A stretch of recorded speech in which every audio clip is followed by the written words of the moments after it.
So we're getting down towards midterm time, only 3 sections left, including today.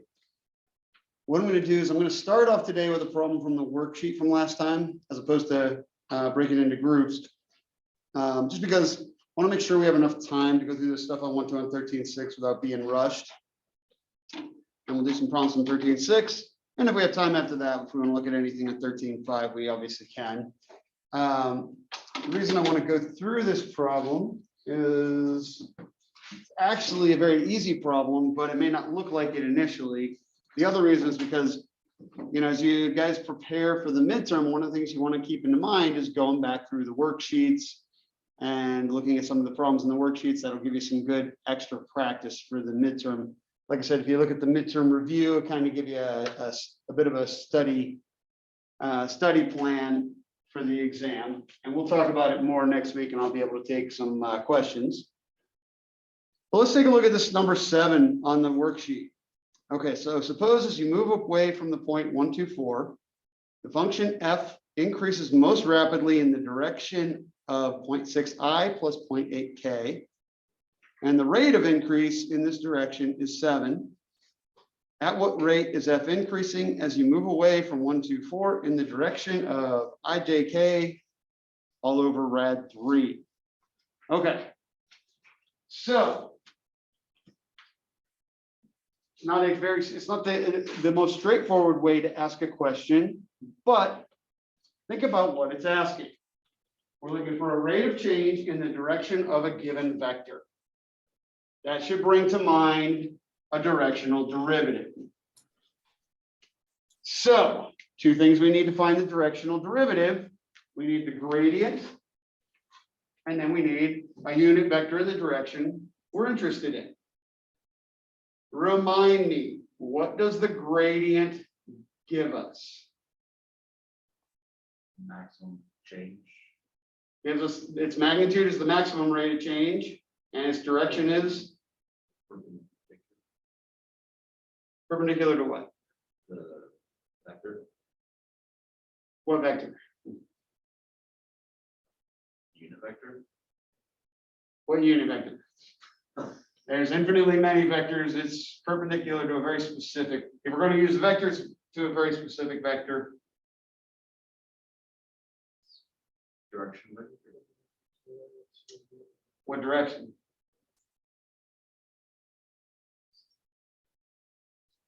All right, so the gradient is a vector. Contour. Yes. It's a contour. That's what Yes, it's in a direction that's perpendicular to a contour line, or we could say to a tangent vector to a contour line. It points in the direction of maximum rate of change, and its magnitude is the maximum rate of change. If we look at what this problem gives us, it gives us the direction of maximum rate of change. So 0.6, 0.8. If you find the magnitude of that, it's 1. So that's actually a unit vector that's in the direction of the gradient. And it says the maximum rate of change is 7. So that's the magnitude of the gradient. So we're actually given.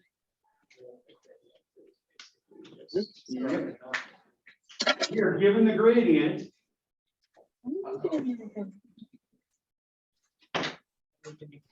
Yeah, I wish I'd be in this room anymore. No, I won't be in the fall. I know. We can't complain too much since there's not that many of us, but it's not the right room for us. Okay, sorry. Back to what we're talking about. The gradient of f is 7 times, we can write it in either form since I like bracket form, 0.6, comma 0, comma 0.8. That is the gradient. Now, we need a unit vector in the direction we're interested in. If we were to find the magnitude of this vector, 1 squared plus 1 squared plus 1 squared is 3. Square root of that is rad 3. This is a unit vector in the direction that we're interested in. So we don't have to do anything there either.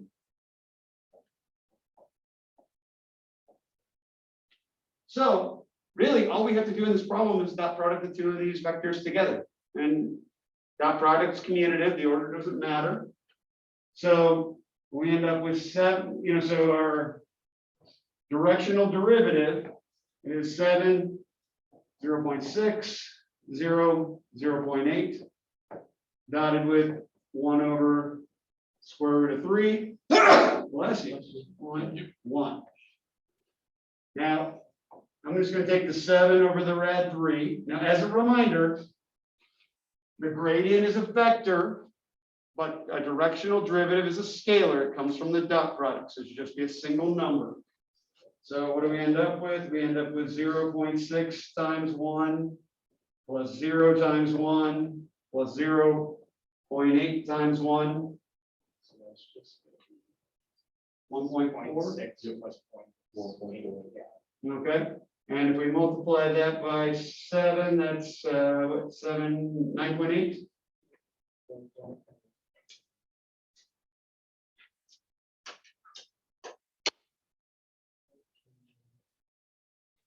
Yep, I'm pointing. So I wanted to go through that one because it's the reverse of what you've been doing. And a lot of them, it was like, okay, here's the function, find the vector of maximum rate of change. Okay, so we find the gradient. Find the magnitude of the maximum rate of change. Find the magnitude of the gradient. In this case, we weren't given the function, we were actually given the gradient, but in terms of what it gives us. And I really want you to take that relationship going forward, which is why I wanted to go through this one with you. Again, it doesn't take long, but the first time you see it, it's asked in a very different way. So it's really trying to build that connection of what the gradient gives us. Remember, it's super easy to find if we're given a function. It's just the vector made up of the partials. But we really also want to take away what is it. So when the question asks, okay, give me a vector in the direction of maximum rate of change, we know, like, oh, just the gradient. Or if we're asked for a directional derivative, it's the gradient dotted with a unit vector in the direction we're interested in. All right. So just again, kind of rehashing what we were talking about on Tuesday, because the gradient is such an important concept in this course. Questions about this one? Like I said, as you prepare for the midterm, it's good to go through some of the problems on the worksheets. Obviously not the hardest ones, and they do get progressively harder. But the first few problems on the worksheet are going to be good for a little extra practice.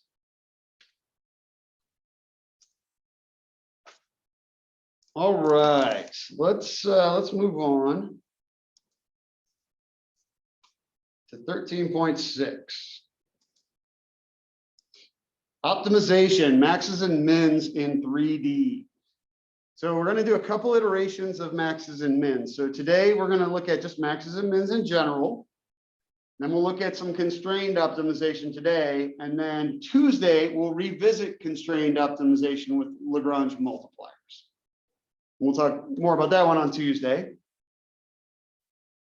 All right, local extrema. If you can remember back to Calc 1, we had local max and local min. Local max was kind of like the top of a hill. Local min was kind of like the bottom of a valley. That's all. Same thing goes here, except now we're in 3D. So these are the actual definitions. I don't want you to worry that you know the formal definition. You just have to understand the concept. A local minimum means we are at a minimum point relative to all the points around us, right? So it's at the bottom of like a paraboloid, right? Would be a local min. So we can kind of vision, we can get an idea of what it is. Or sorry, a local max. I'm doing these in reverse order. Local max would be like the top of a hill. Local min, bottom of a pit. Pretty much the same definitions from single variable calc. You remember how you found local extrema back in Calc 1? And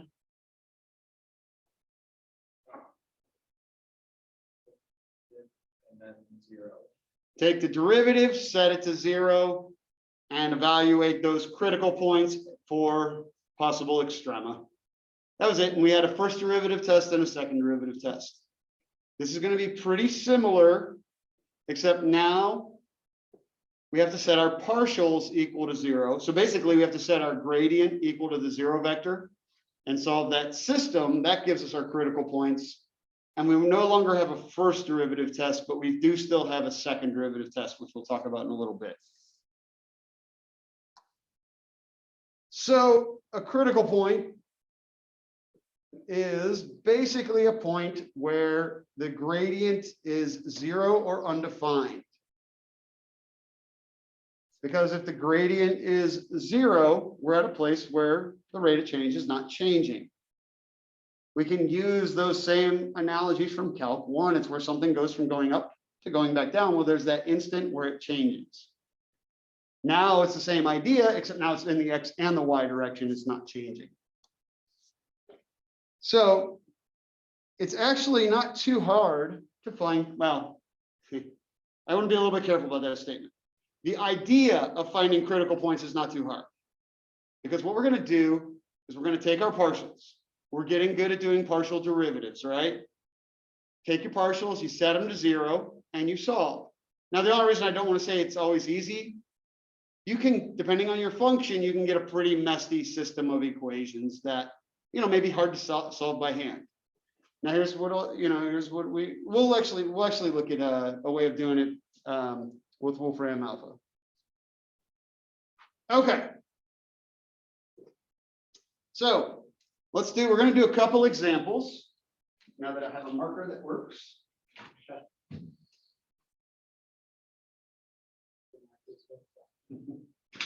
So here's what we're going to do. Let's find our partials. So, and let's just find all 4 of them, right? Okay, so f sub x.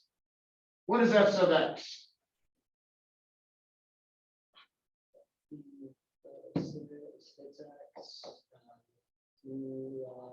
Plus 2y and it's plus 7. Okay, 6x plus 2y plus 7, right? Not too bad. Again, the partials, just as we know, they're gonna be as messy as the function is messy. So these can get really messy, right?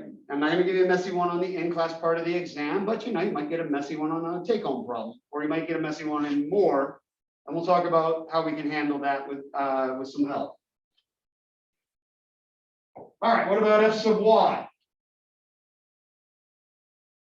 2x plus 2y. 2x plus 2y. Minus 8. Minus 8. All right. Let's deal with f, and then we'll go to g here in a second. So what you do next is you set your partials equal to 0, and you do whatever you need to do to solve. Because what we're going to have is a system of 2 equations with 2 variables, which is what makes it solvable. If we had a function of 3 variables, we'd have 3 first-order partials. So we'd have a system of 3 functions and 3 variables. So a whole bunch of different ways to solve this, but one other way of looking at it, 6x plus 2y equals minus 7. 2x plus 2y equals 8. Okay. I'm just bringing the constants over. This should start to look like an algebra problem, right? Elimination, substitution, whatever you're comfortable with. All right. Now let's do this just for fun. Well, actually, let's do both. Let's do it real quick. This is set up perfectly for elimination, right? Because we can eliminate the y's. So 6x minus 2x is 4x. 2y minus 2y is 0. -7 minus -8. So we get x equals -15 over 4. We can plug this back into either equation to get our y value. So it doesn't matter. Okay, let's take the first one. -15 over 4 plus 2y equals -7. So what do we got? -90 over 4 plus 2y equals -7. Since we're going to be dealing with fractions, let's reduce this. So -45 over 2 plus 2y equals Negative 14 over 2, very good. So add 45 over 2 to both sides. Sorry about writing at the bottom for you guys at home. 31 over 2, I like it. So we got 2y equals 31 over 2, or okay. So let's just say we get a nasty one, all right? Could be on the homework, could be on a take-home problem, or just a problem that you're working on. You know, when you're at home, use the tools available to you. We know what the answer should be. So Wolfram alpha is pretty flexible. So I just do something like solve. What did we have at the, and you can go right off the beginning. So 6x plus 2y plus 7 equals 0. Let me know if I put anything in wrong. 2x plus 2y minus 8 equals 0. So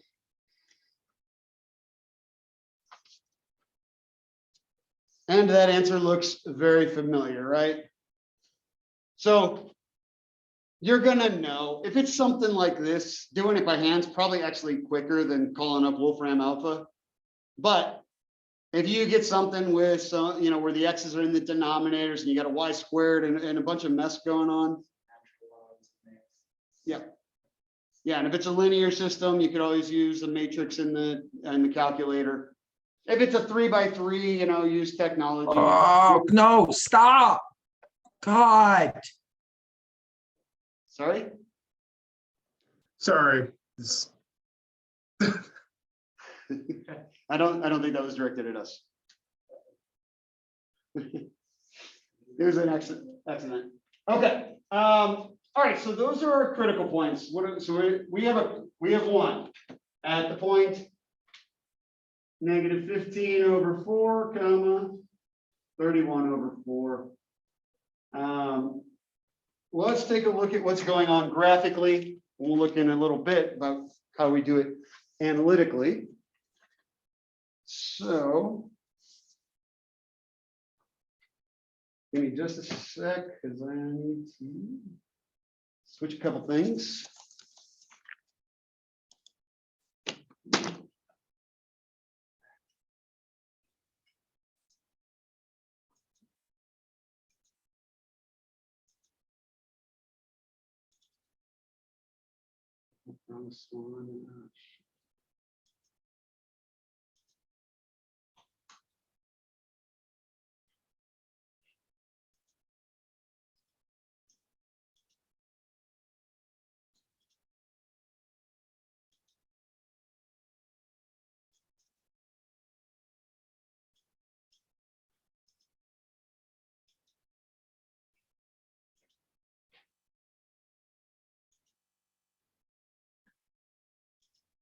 All right, give me just a sec.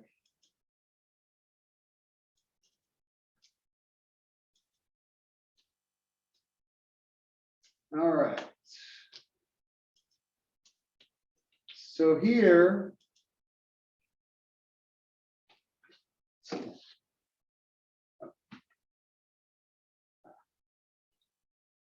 we'll be over here now. Maybe. There we go. All right, so here's a plot of our function. All right.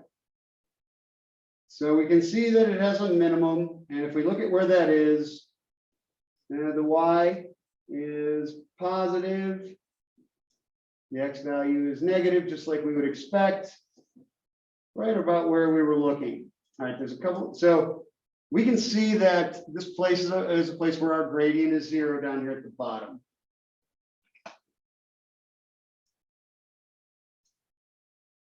Now, a couple things I want to look at. I'm going to do a contour plot. And we'll start down there. And I don't think that should be it. Oops. And we're going to do a contour plot. And we're also going to add our, oh no, we're not doing a constraint, sorry. All right, here's our contour plot. I did not do what I wanted to do. Let's try that again.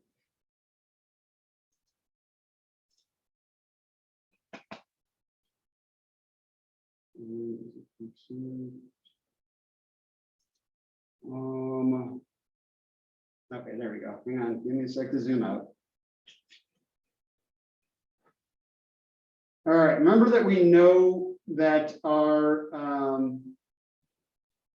min, right, -15 force is just a little bit less than -4 in the x. So that's right there. And 31/4, that's just a little bit short of 8 in the y. So right there's our critical point. What I want you to notice is what the contour lines look like, right? And we looked at this when we looked at contour lines. We saw that when they were concentric circles or ovals, they tended to make a max or a min. So we can identify the type, that whether or not we have a max or a min, by looking at the contour plot as well. Because we would see those concentric circles, and here's exactly why. Is now we see the, or I guess they're more oval shaped, but we can see them actually on our 3D plot, right? So gives us an idea of, a contour plot can give us an idea of what we would be expecting to see. Okay.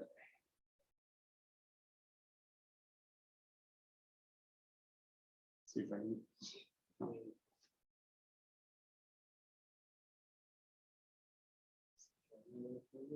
There we go.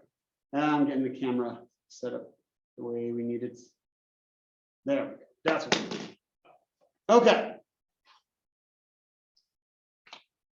Questions at this point. So what I'm trying to do is give you multiple representations of the same thing, so that when you go to work problems, you can get an idea of what it is you're looking for and what they look like, right? So from a contour plot, we can tell if we have maxes or mins. So we're kind of matching the algebra to the geometry. All right, so I want to leave this up here for right now, and I want to bring up the other one. So our g of xy, which I think this system even works out easier. So what's g sub x? And g sub y? -4y plus 4.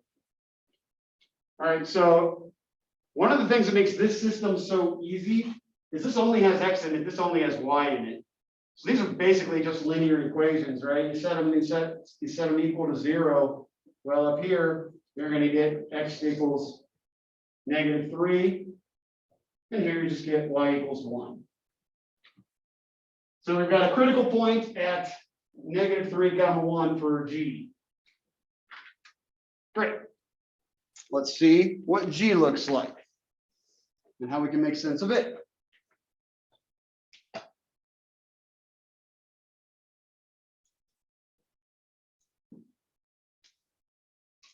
All right, so here's a plot of g.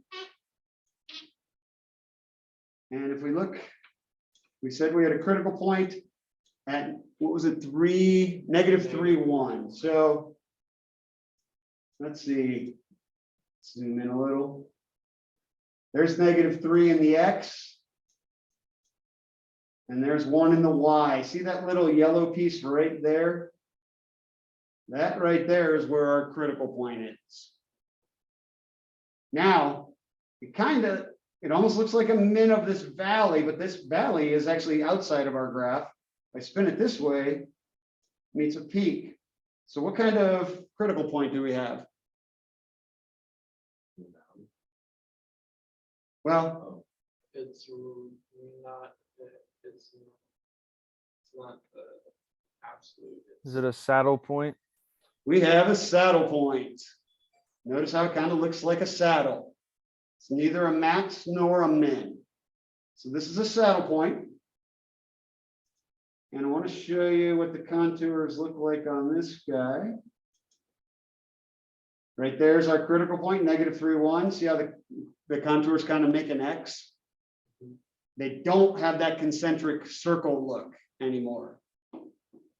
In fact, if we move if I move these down a little, let's do this. Let's do -5 and we'll add a few. You'll see it kind of has a look. Oops, I didn't want to do -51 there. Kind of looks like a double hyperbola and it has this X shape. Well, if we spin our graph, you can start to see why. Because we basically have the intersection of two hyperbolas.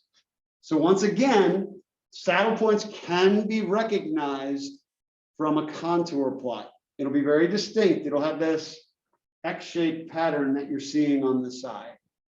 All right. So those are the types of critical points we're going to see: maxes, mins,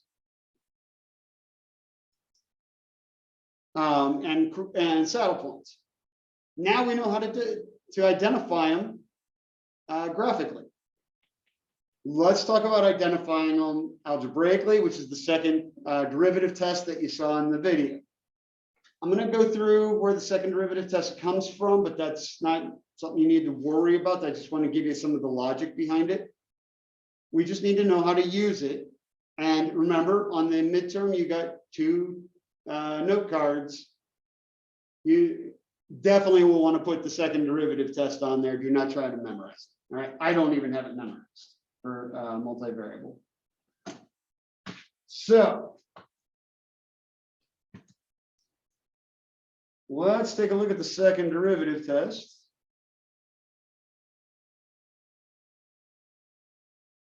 And then we'll run the second derivative test on one of them. We don't need to do both, but we'll do one of them, whichever one we decide we want to do.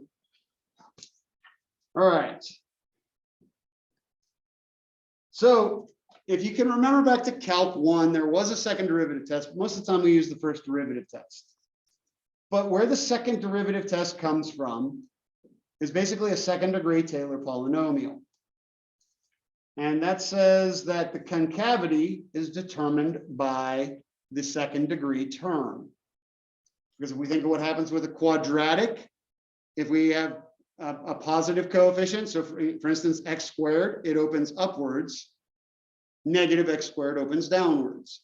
So if we plug our critical point into the second derivative in Calc 1 and we get a positive, that means concave up, so we'd have a min. If we got negative, it means concave down, so we would get a max. That's the Calc 1 second derivative test. Multivariable gets a little bit more complicated because of what's going on. But it's the same idea, all right? So again, this next part is just to kind of give you some of the background of it. You do not need to take notes on it. Are you back on the slides? Oh, shoot. Thanks, Gabriel.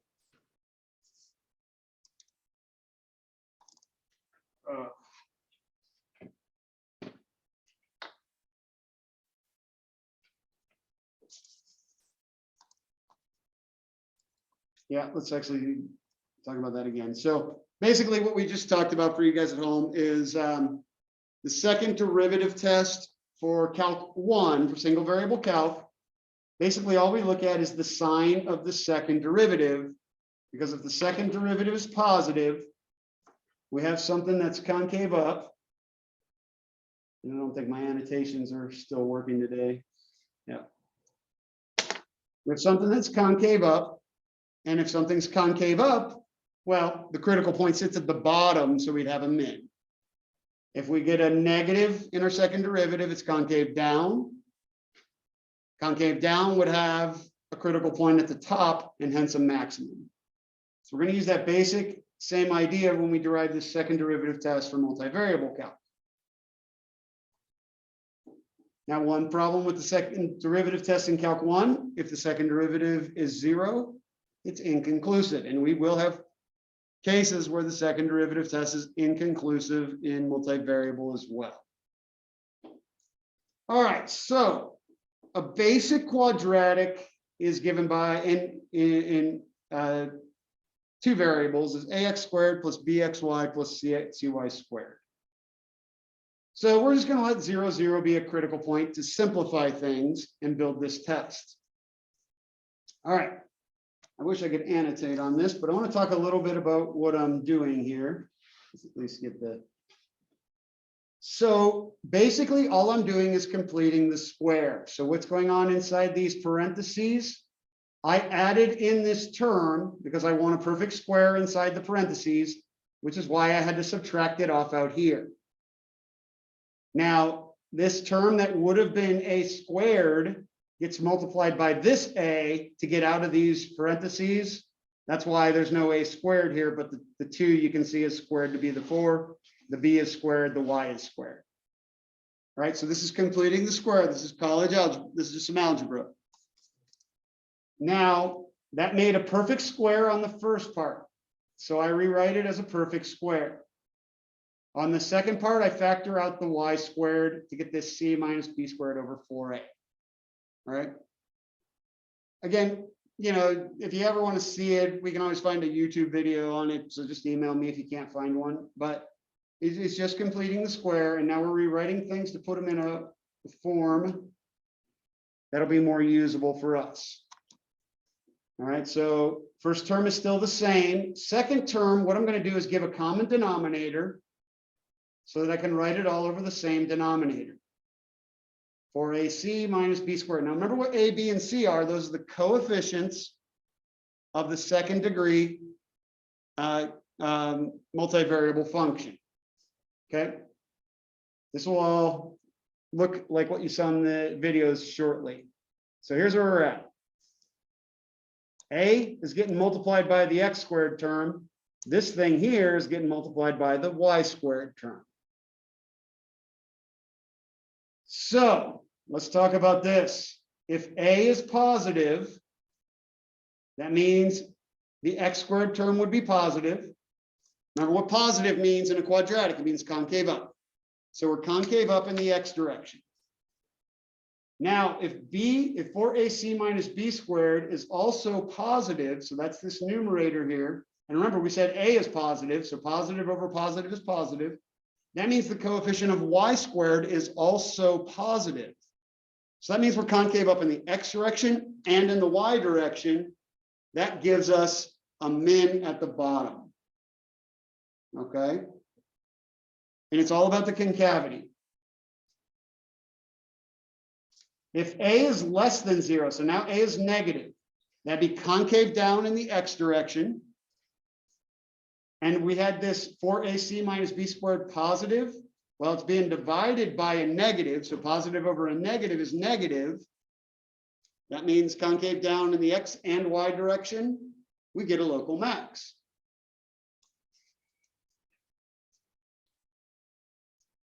If a is greater than 0, and now this 4ac minus b squared is less than 0, what happens now is because this is positive, concave up in the x direction.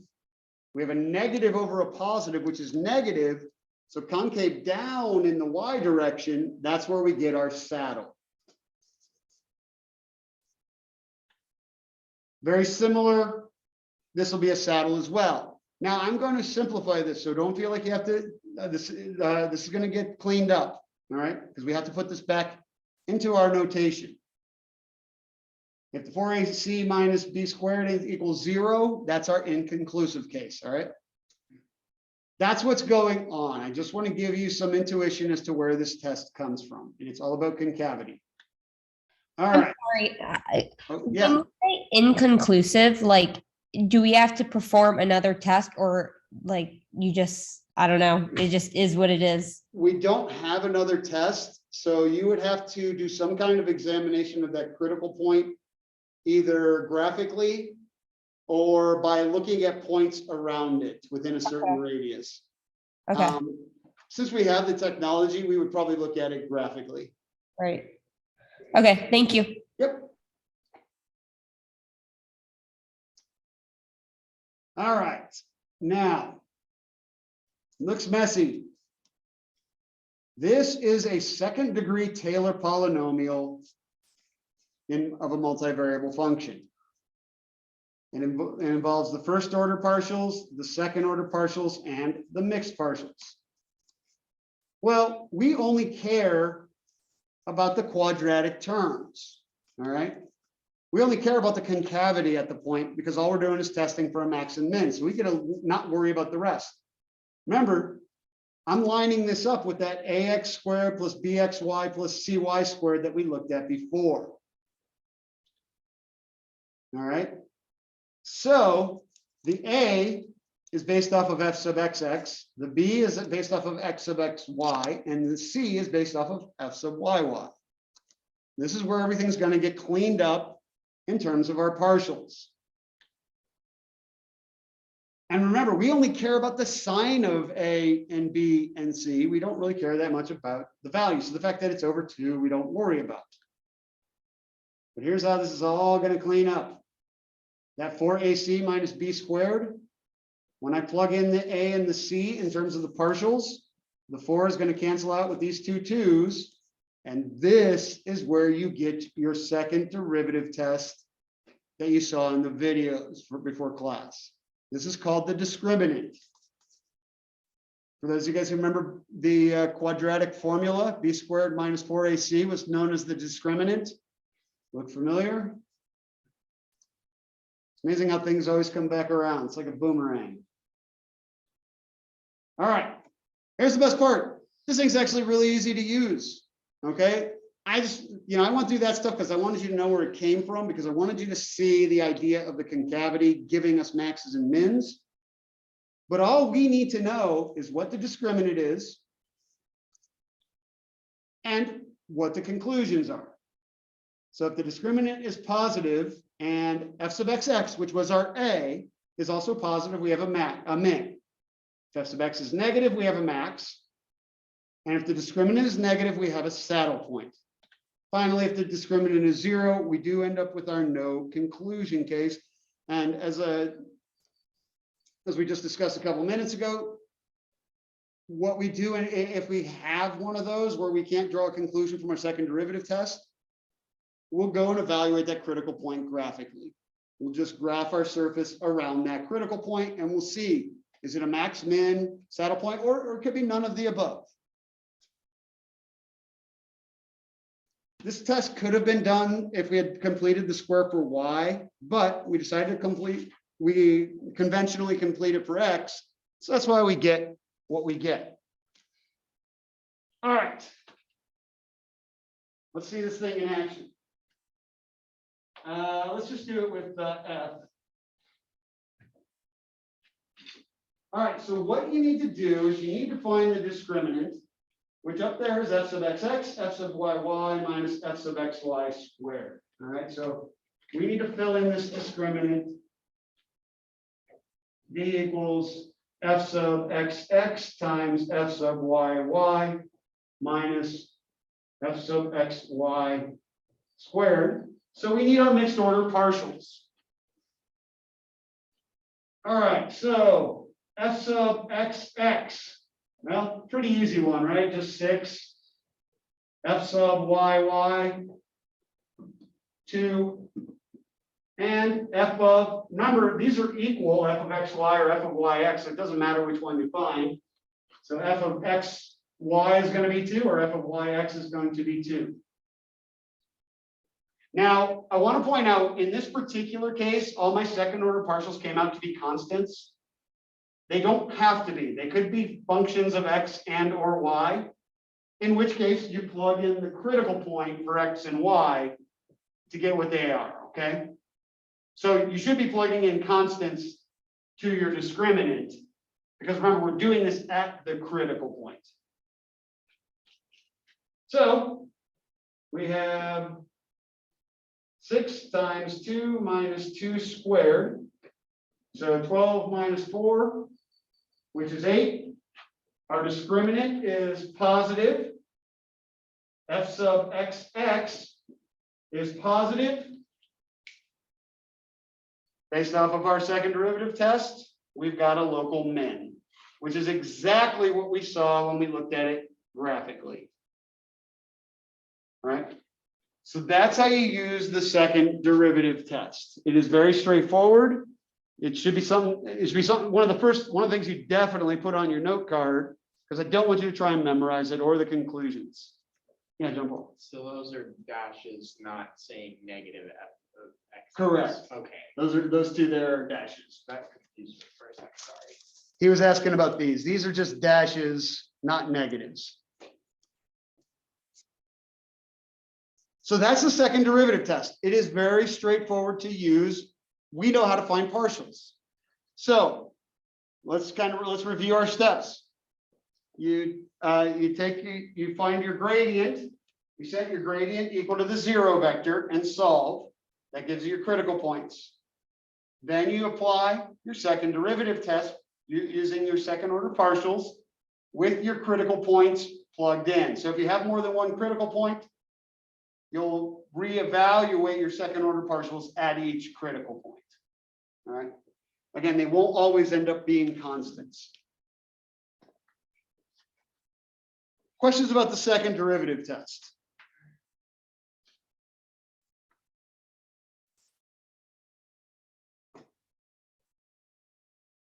All right.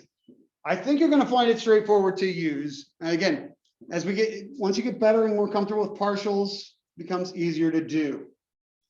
All right. We are going to talk a little bit about some constrained optimization. We had something called the extreme value theorem that said if we had a function on a closed bounded interval, we were guaranteed both a global max and a global min, either at a critical point or at an endpoint. All right, now that was actually one of the easier things in Calc 1, because all you had to do was find your critical points and then evaluate your function at the critical points and the endpoints, see what the biggest and what the smallest was.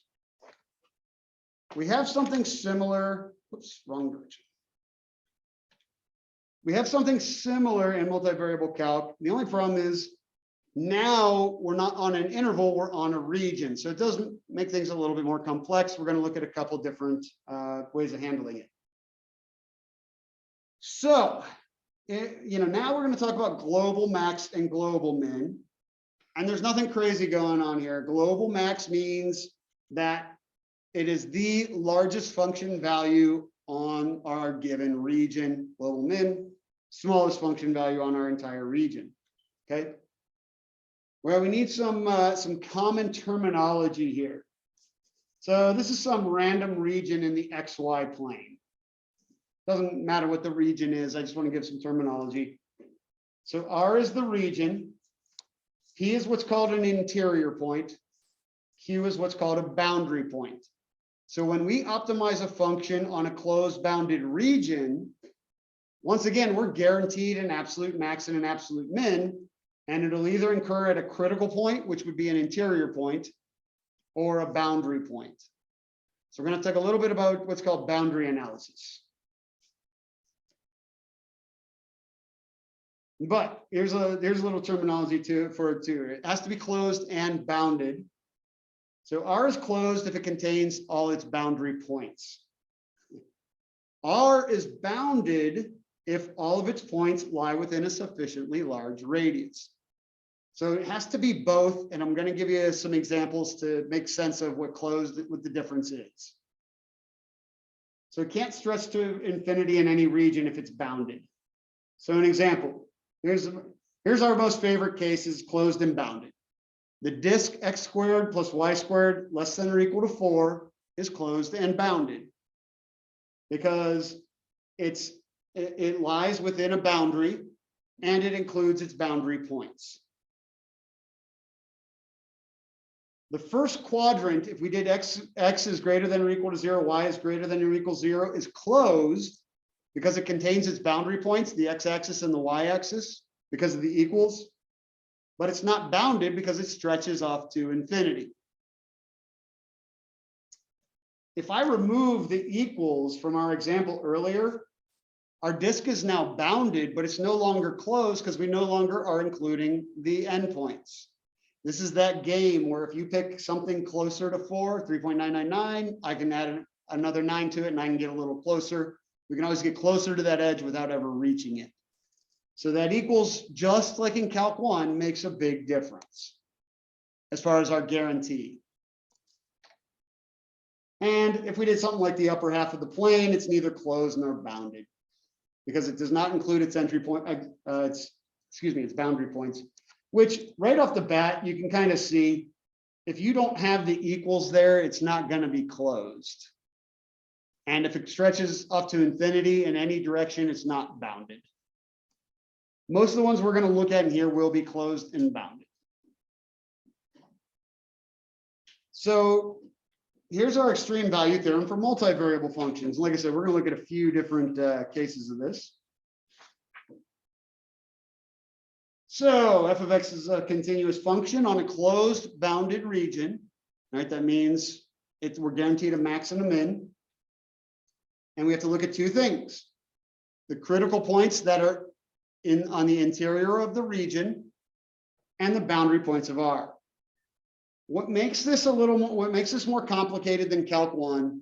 In Calc 1, we only had to check the endpoints, and there was a point on each end. Now, as you can imagine, checking boundary points, well, there's infinitely many points in the boundary. So we have to have a way of checking the boundary region. And I'm going to show you a couple different ways in a couple examples. Okay. So here's our first one, and I want to show the graph of this because I think it's kind of cool. So that's okay. And now you guys can't see it. And there.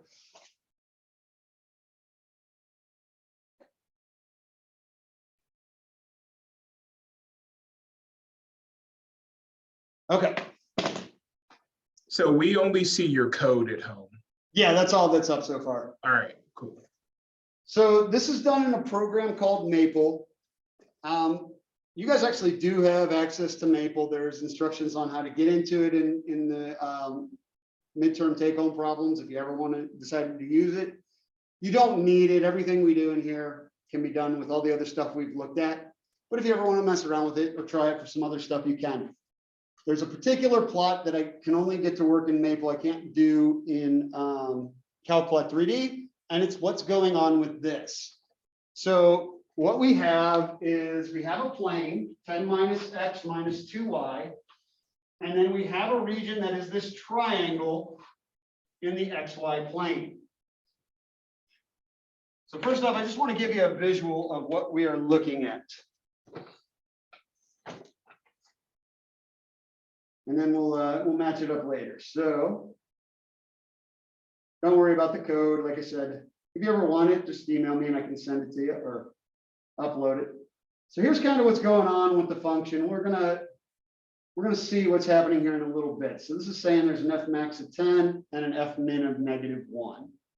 We're gonna verify that here in a second. But here is what's going on. So what we have is this triangular region in the XY plane. This is the black outline here. And that cuts out this triangle on our surface. All right, let me give you the full surface and so you can see it even a little better. So this grid here, that's our plane. This is the triangle that's in the XY plane being projected on our surface. So our max is right here. And our min is a little harder to see on this one. Let me see maybe if I zoom in a little bit. Oh. Actually, let's do this.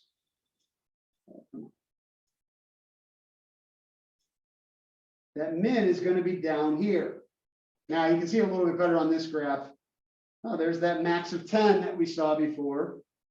There's that min, and you can see how it's below, this is the XY plane right here. So it's a little bit below the XY plane, that -1 we were seeing before. Well, that's all well and good.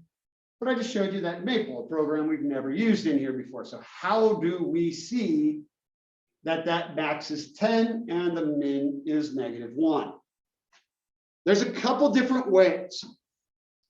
Well, first thing you do is you run your second derivative test because we're going to look for critical points. Okay. So that's still going to be our first step, which for this one, f sub x equals -1, f sub y equals -2. There's no way to get those equal to 0.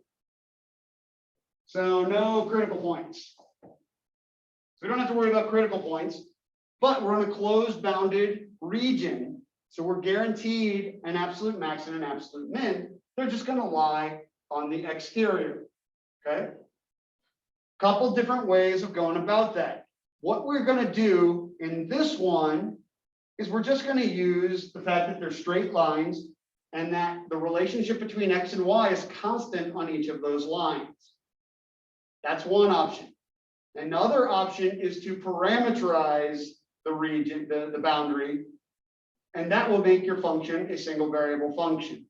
All right. I'm going to do a second example where we parameterize. So you're going to get a chance to see both. So what we can do is if we look, well, notice when I'm on L1, so specifically when I'm on L1, my y value is 0, right? So what am I looking at? I'm just looking at f of x comma 0, which is going to be 10 minus x minus 0. And x, as we can see, is going from 0 to 5. Now let's do this.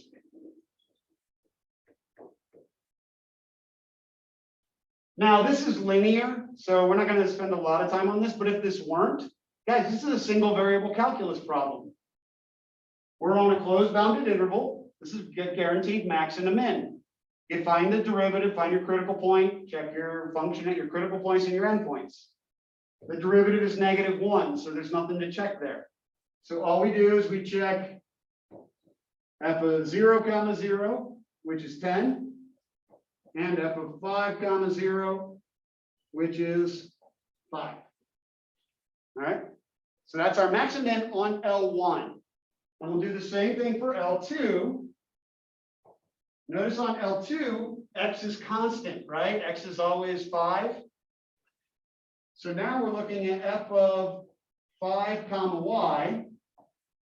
So we have 10 minus 5 minus 2y, which is 5 minus 2y, and y is going from 0 to 3. So once again, we have f of 5 comma 0, which is 5, and f of 5 comma 3, which is -1. Starting to see those answers that we saw in Maple show up.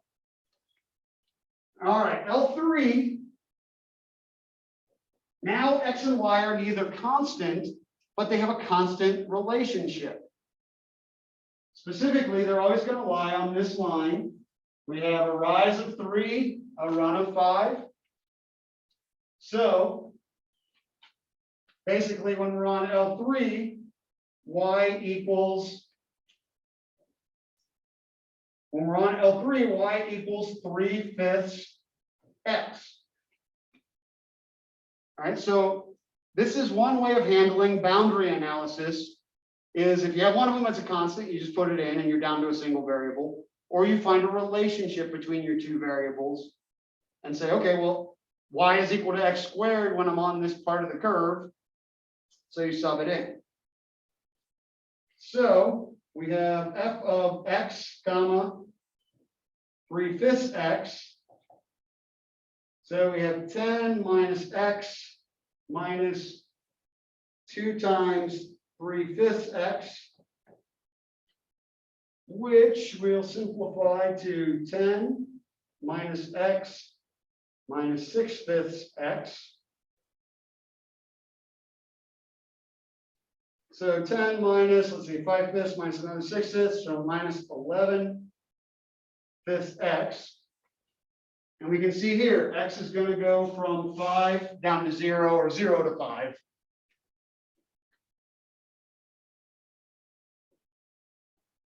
So when x is 0, we're going to get 10. So when x is 0, it's going to be basically x of 0 comma 0.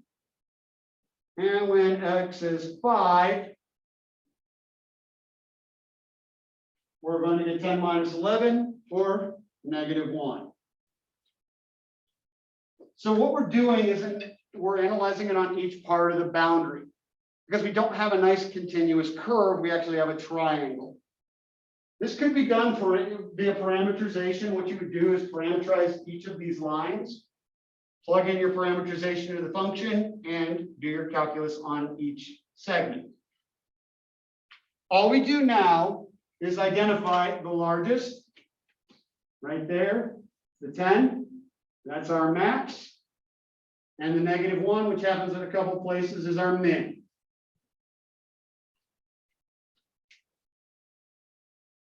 All right, that's one way of doing boundary analysis, especially when you have one that is made up of piecewise continuous curves. You have to do each one separately.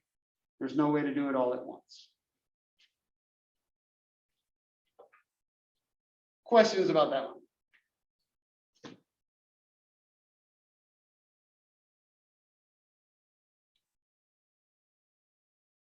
Okay, let's do one more. This one I will do via parameterization, just so you can see what that looks like. I'm not going to worry about that slide, but here's the other one we're going to do.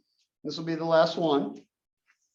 So we're optimizing x squared plus y squared on the region below, which is a circle of radius 3 centered at 1, 0. All right. So I've got a plot of this one so we can see what it looks like. All right, so basically we have our paraboloid. And what we can do is we can add in our constraint curve. All right, I'm going to add it in parametrically. These are the parametric equations that create that circle. All right, this is just trig. The 3's are what give it a radius of 3, and then I shift it right by adding 1 to the x coordinate.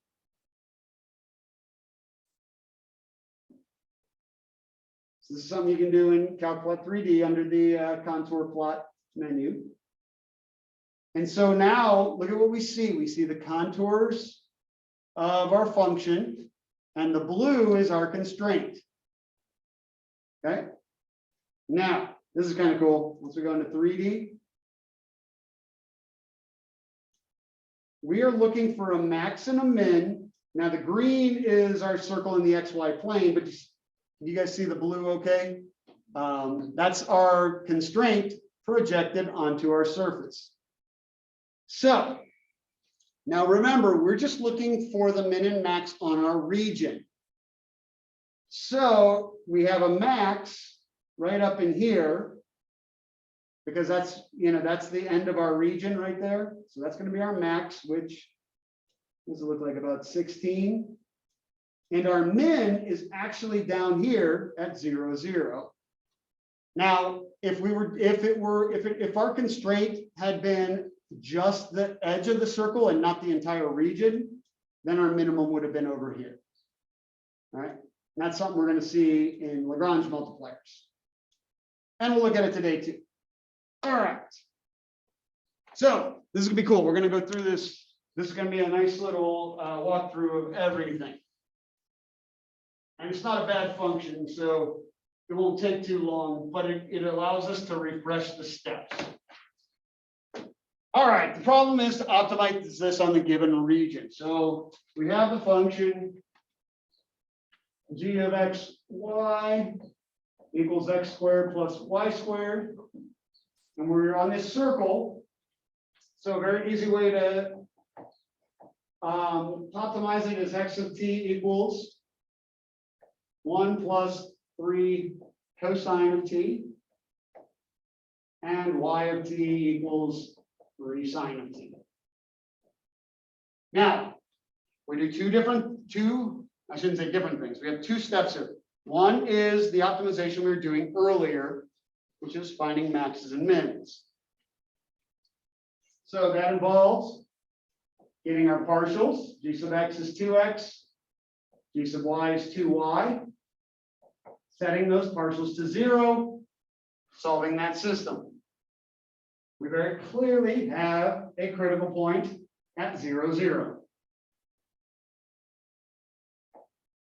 All right, next thing we do is we would test that critical point in the second derivative test. Well, look at what's going to happen. In this particular case, we'd have our g sub xx equals 2, g sub y equals 2, and g sub xy equals 0. So our discriminant is 4 minus 0, or 4. So we get a positive discriminant. And our g sub xx is positive, which means concave up, means we have a min. We saw that in the graph. Again, I just want to bring it all together so that, when you're working a problem, you go through all these steps. So we know that 0, 0 is a min. One thing I didn't mention, when you get your critical points, we only need to test critical points that are in our region. So if we had gotten a critical point out here, like at 4, 0, we would not need to test it because it's not inside our region. 0, 0 clearly is, so we need to test it. All right, next comes the boundary analysis. What we're going to do is we're going to rewrite G in terms of T. So let's do that in a separate color. So this is going to become a G of T, which is 1 plus 3 cosine of T, the quantity squared, plus 3 sine of T squared. We'll multiply this out, which is 1 plus 6. This has to be FOIL. You can't distribute the square. Remember that. 1 plus 6 cosine T plus 9 cosine squared T plus 9 sine squared T. Guys, this is now a single variable calculus problem because we just have a function in terms of T. And we've got a Pythagorean identity here. So 9 cosine squared plus 9 sine squared is just 9. So that's 10 plus 6 cosine of T. And we're looking for the max and min here. So again, we're in single variable calculus. Our T, we're just going around the circle. I should have put it up here with the, is between 0 and 2 pi.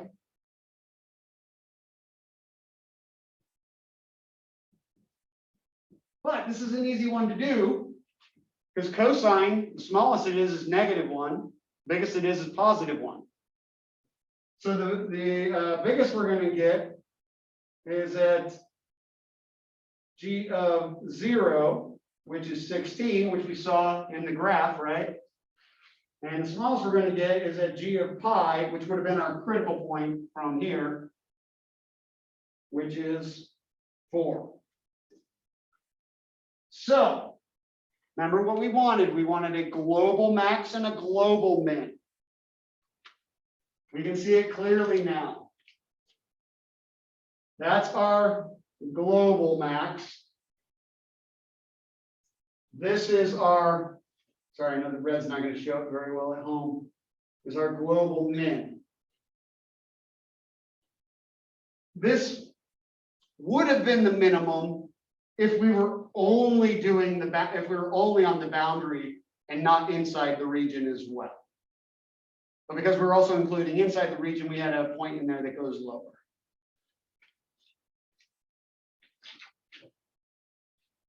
questions about that?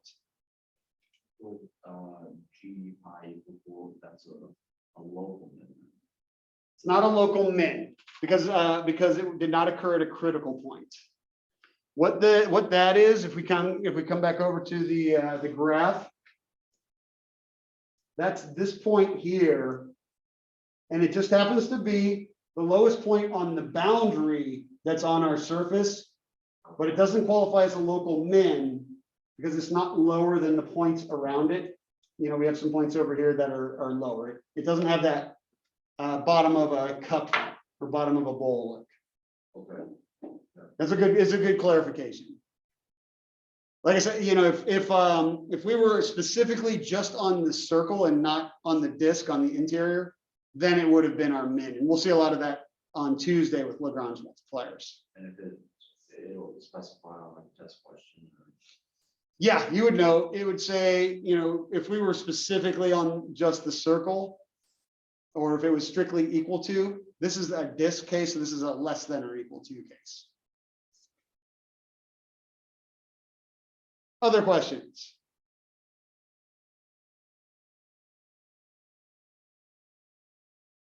Okay, then let's try a couple from the 13.6 worksheet. So you can try running your second derivative test. So I'll be quiet for you guys at home.